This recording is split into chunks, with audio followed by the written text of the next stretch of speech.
Hello दोस्तों, नमस्कार। हम आप सबके लिए बहुत सुंदर, बहुत प्यारा सा चुटकुला नाच गीत लेकर आए हैं। जैसा लगे कमेंट में ज़रूर बताइएगा। लाइक शेयर सब्सक्राइब करना ना भूलिएगा। सो प्लीज़ ज़रूर करिएगा। अपना आशीर्वाद दुलार बनाए रखिएगा। बहुत प्यारा चुटकुला नाच गीत है, आप लोग ज़रूर सुनिएगा। लास्ट फुल वॉच करके सुनिएगा, आप लोगों का आनंद मिलेगा और सपोर्ट भी करिएगा। झूलनिया यार कहीं टूट ना देबै, झूलनिया यार कहीं टूट ना देबै, टूट ना देबै हो, टूट ना देबै, झूलनिया यार कहीं टूट ना देबै, झूलनिया यार कहीं टूट ना देबै। झूलनिया टूट पिया देखै ना पाए, झूलनिया टूट पिया देखै ना पाए, देखै ना पाए हो, देखै ना पाए, झूलनिया टूट पिया देखै ना पाए। टूटल झूलनिया ससुर जी के घरवा, टूटल झूलनिया ससुर जी के घरवा, उनकर बेटवा मजा लूटत हवे, उनकर बेटवा मजा लूटत हवे, झूलनिया यार कहीं टूट ना देबै, झूलनिया यार कहीं टूट ना देबै। झूलनिया टूट पिया देखै ना पाए, झूलनिया टूट पिया देखै ना पाए।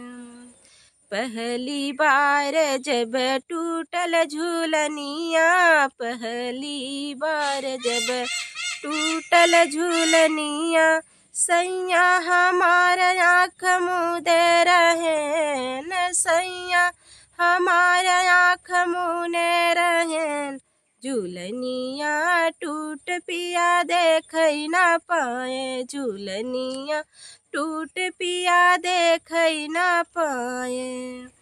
झूलनिया यार कहीं टूट ना देबै, झूलनिया यार कहीं टूट ना देबै, झूलनिया टूट पिया देखै ना पाए, झूलनिया टूट पिया देखै ना पाए। दूसरी बार जब सर की झूलनिया, दूसरी बार जब सर की झूलनिया, सैया के भैया ओका देखत रहे न, सैया के भैया ओका देखत रहे। दूसरी बार जब सर की झूलनिया, दूसरी बार जब सर की झूलनिया, सैया के भैया ओका देखत रहे, सैया के भैया ओका देखत रहे। झूलनिया यार कहीं टूट ना देबै, झूलनिया यार कहीं टूट ना देबै, झूलनिया टूट पिया देखै ना पाए, झूलनिया टूट पिया देखै ना पाए।